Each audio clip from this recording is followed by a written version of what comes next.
এটা নিয়ে আলোচনার জায়গাটা নয়, কিন্তু রাষ্ট্রনীতি বলে কিছু একটা আছে। দক্ষিণ পন্থায় যখন উত্থান হয়, সাম্রাজ্যবাদীদের মদতপুষ্ট রেজিমগুলো যখন বাড়ে, সেটা ইসরায়েলে হোক আর পৃথিবীর যে কোনো দেশে হোক, সেখানে মানবাধিকার, সেখানে আন্তর্জাতিক আইন, দেশের নিয়মকানুন, দেশের স্বাধীনতা, সার্বভৌমত্ব কিছুই মর্যাদা পায় না। আজকে আমাদের যেটা বিপদ হচ্ছে, পশ্চিম এশিয়ার যে থিয়েটার, তাকে মার্কিন সাম্রাজ্যবাদ এবং আমাদের মোদী সরকার, পাকিস্তানের সরকার, তারা সাউথ এশিয়ায় নিয়ে আসতে চাইছে।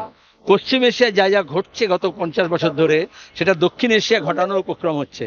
এই জন্য আমরা যুদ্ধের বিরুদ্ধে, সাম্রাজ্যবাদের বিরুদ্ধে এবং ইসরায়েলের হানাদারের বিরুদ্ধে, প্যালেস্টাইনের জনগণের পক্ষে, কারণ আমরা আমাদের দেশের জনগণের পক্ষে। প্যালেস্টাইন নিয়ে কথা বলছেন, রাস্তায় নেমেছেন, আপনারা কি ইরান নিয়েও একই রকম ভাবে বক্তা শুনি কেন? বক্তা শুনে তো জানতে পারতে বলেছি। আমেরিকায় ভারতীয় স্টুডেন্টদের উপর নানা রকম ভাবে অত্যাচার করা হচ্ছে, কিন্তু তার সঙ্গে মোদী সরকার চুপ একেবারে। এবং মোদী সরকারই বলেছিলেন আগ্নিবাদ প্রাণ সরকার বলবেই, কারণ আমাদের স্বাধীন বিদেশ নীতি আর স্বাধীন নেই, ওটা আমেরিকার পায়ের তলায় জমা করে দিয়েছে মোদী। এটাই আমরা বলছিলাম, এবং এখন জুনিয়র পার্টনার হওয়ার চেষ্টা করেছে। এই জন্য ইউএনএতে আমাদের কি ভূমিকা হবে, এমনকি আমাদের দেশের ছাত্রদেরকে এয়ারপোর্টে ধরে পেটাতে পারে, পায়ে শেকল পরিয়ে, হাতকড়া পরিয়ে, অভিবাসন যারা নিয়েছে ওখানে অভিবাসন তাদেরকে ফেরত পাঠাতে পারে, কিন্তু মোদী একটা কথা বলতে পারবে না, কারণ সে ট্রাম্পের বন্ধু, ভারত বন্ধু নয়। আরো একটা বিষয়, সারা পৃথিবীতে কি তাহলে মনে হয় যে দক্ষিণপন্থী রাজনীতি অন্যান্য অপোজিশন গুলোকে করেছিল, সেটা এক জায়গায় দাঁড়িয়ে থাকে না।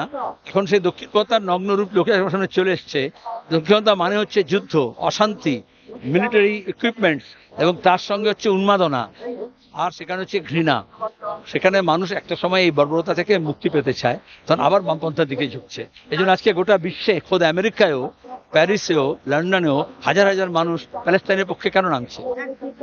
বামপন্থী বিরোধী যে দলগুলো তারা দাবি করছেন যে বামপন্থীরা প্যালেস্টাইন নিয়ে পথে নামছেন, ইরান নিয়ে কথা বলছেন, কিন্তু দেশের জ্বলন্ত ইস্যু নিয়ে বামপন্থী রাস্তায় নেই, বা বাংলাদেশের ইস্যু নিয়ে বামপন্থীরা রাস্তায় নেই। আমি জানি না তুমি কোথা থেকে পড়াশোনা করেছো, আমি জানি না। যদি বাংলা থাকতে বাংলা জানতে, তাহলে দেখতে মূল্যবৃদ্ধি নিয়ে, 100 দিনের কাজ নিয়ে, জমি হারা নিয়ে, এই কালকে আগুন লাগালো তৃণমূলের লোকজন ওখানে বাজারে, সেখানেও সবের মধ্যে আমরা আছি।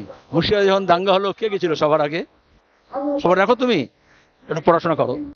বাংলা হান্টের আরও খবর দেখতে নজর রাখুন। বাংলা খবর মানেই বাংলা হান্ট।